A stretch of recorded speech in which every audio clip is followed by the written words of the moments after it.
पहली बार मदन मोहन तरुण द्वारा लिखित एवं उन्हीं के द्वारा पठित उनके कहानी संकलन जंगल जिंदा है से।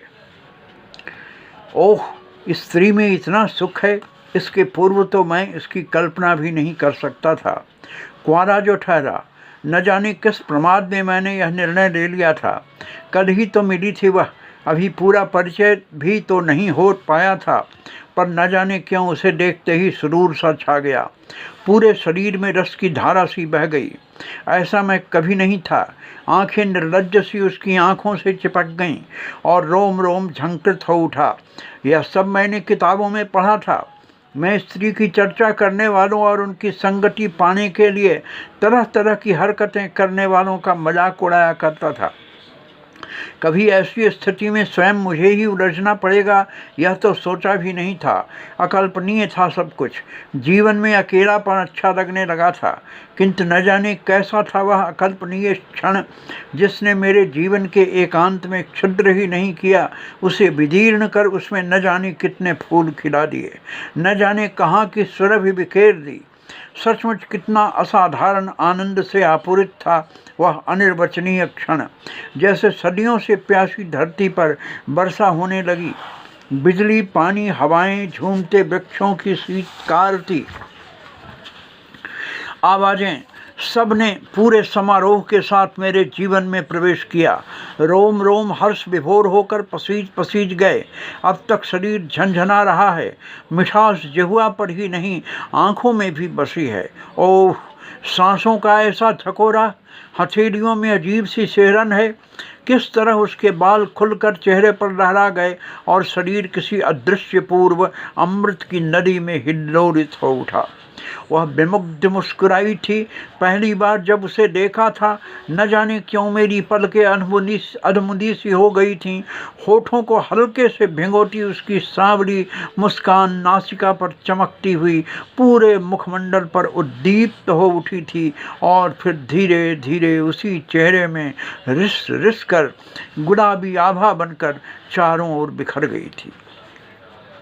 तृप्ति के अपार सुख से भरे हर्षित चेहरे का वह गदराया सलोनापन, जो एक क्षण पहले पराया था, वही एक क्षण बाद इतना अपना हो जाएगा, कब सोचा था मैंने। और फिर सोचने का अवसर ही कहाँ मिला। एक दूसरे का परिचय तक पूछने का समय नहीं रहा।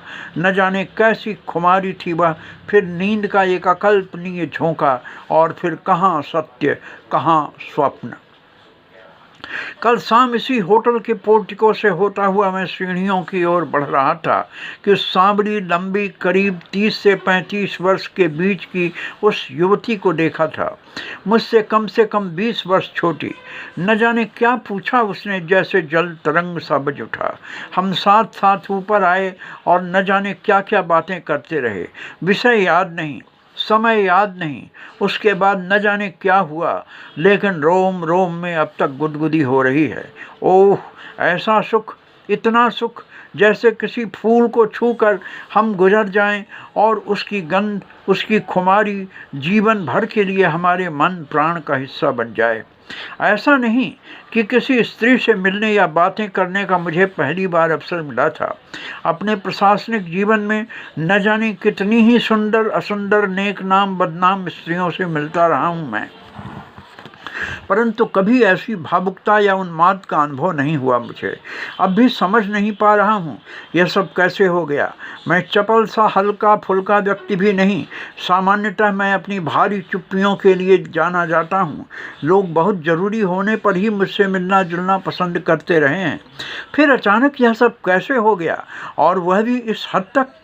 यह कोई सामान्य साधारण होटल नहीं, यह शहर का सुप्रतिष्ठित 5 सितारा होटल है। वह भी कोई साधारण स्त्री नहीं हो सकती। उसकी सधी हुई चुस्त भाषा, उसका उठना बैठना चलना देखना, सब में उसके पद की गरिमा प्रतिबिंबित हो रही थी। कहीं कोई हल्कापन भी नहीं था। अन्यथा मैं 1000 कारण होने के बावजूद उसकी ओर स्वप्न में भी उन्मुख नहीं होता। नहीं, यह स्वप्न नहीं था। न जाने कब नींद आ गई। रात के करीब 3 बजे होंगे। मेरे होठों पर उसके चुंबन की झंकार ही नहीं, उसकी लिपस्टिक की एक महीन सी रेखा भी शेष है। लेकिन वह है कहाँ? इसी बिस्तरे पर तो सोई थी। चादर समेटकर पाँवों की ओर रख दी गई है, तकिया सीधा कर रख दिया गया है। जरूर बाहर बालकनी में होगी, सामने समुद्र का आनंद लेती हुई। संभव है वह यहाँ पहली बार आई हो। सागर का आकर्षण सचमुच अद्भुत होता है। पहली बार मैं भी उछाल भरती अनंत चलजल राशि को देखकर पागल हो उठा था, परंतु वह तो बालकनी में भी नहीं है। शायद बाहर गई हो। सवेरे टहलने की आदत हो। अपने दरवाजे की ओर बढ़ता हूँ। चाय की प्याली से दबा एक स्लिप हल्के हवा में हल्के हल्के कांप रहा है। हो सकता है कोई मीटिंग अटेंड करने गई हो, उसमें उस स्थान का पता हो, लंच के लिए बुलाया हो। उत्सुकता से आगे बढ़कर स्लिप उठा लेता हूँ। अंग्रेजी की सुंदर हस्तलिपि में अंकित उन पंक्तियों से गुजरते हुए मेरे हाथ थरथरा रहे हैं। डियर, मैं जा रही हूँ। जानती हूँ मुझसे मिलकर पुरुष भावुक हो जाते हैं, कभी कभी इतने भावुक कि मुझसे विवाह का प्रस्ताव तक रख डालते हैं। किंतु किसी से सदा के लिए चिपक जाना अपनी सत्ता का सबसे बड़ा अपमान है, पाप है, और वह मैं कभी कर नहीं सकती। मनुष्य को बहती हवा और बहते पानी सा शुद्ध और सदा तरंगित रहना चाहिए। इससे न तो जीवन में अवरोध आता है, न सलांध आती है। अतः अलविदा मित्र, अलविदा। मदन मोहन तरुण।